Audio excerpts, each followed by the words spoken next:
2020 में चीन बॉर्डर पर तनाव, पूर्व सेना प्रमुख की एक किताब जो अभी तक छपी भी नहीं है, और 2026 में संसद में हंगामा।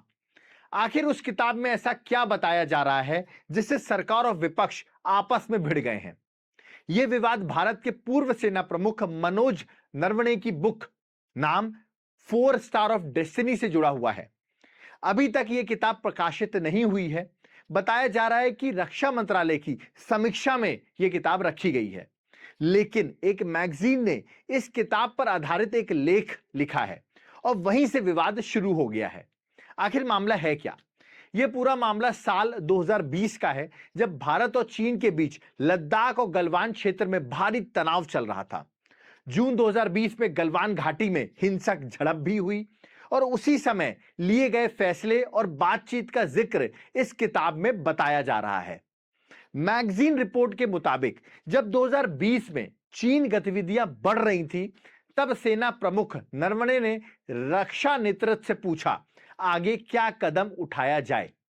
राजनाथ सिंह जो उस टाइम पर डिफेंस मिनिस्टर थे, उन्होंने कहा कि प्रधानमंत्री से बात हो चुकी है, यह एक सैन्य स्तर का फैसला है, मतलब ऑपरेशनल फैसला सेना ले और जो उचित लगे वही कार्रवाई करे।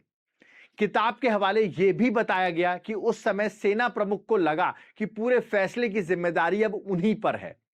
यहीं से राजनीतिक बहस शुरू हो जाती है।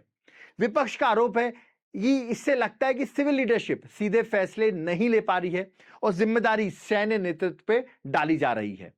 संसद में राहुल गांधी ने इस लेख और इसके कुछ अंश पढ़ने की कोशिश की। सरकार ने आपत्ति जताई और कहा किताब अभी प्रकाशित नहीं हुई है। संसद में इसका हवाला देना नियम के खिलाफ है। विपक्ष ने कहा यह राष्ट्रीय सुरक्षा से जुड़ा मुद्दा है, चर्चा होनी चाहिए। इसके बाद संसद में हंगामा शुरू हो गया। ध्यान रखिए, ये बातें प्रकाशित किताब से नहीं है, बल्कि एक मैगजीन लेख के आधार पर सामने आई है। पूरी सच्चाई किताब छपने के बाद ही पूरी तरह स्पष्ट होगी। अब सवाल यह है, क्या ऐसी सैन्य अनुभवों वाली किताबें तुरंत प्रकाशित होनी चाहिए या पहले सरकारी समीक्षा जरूरी है? आपकी क्या राय है? कमेंट बॉक्स में जरूर बताइए।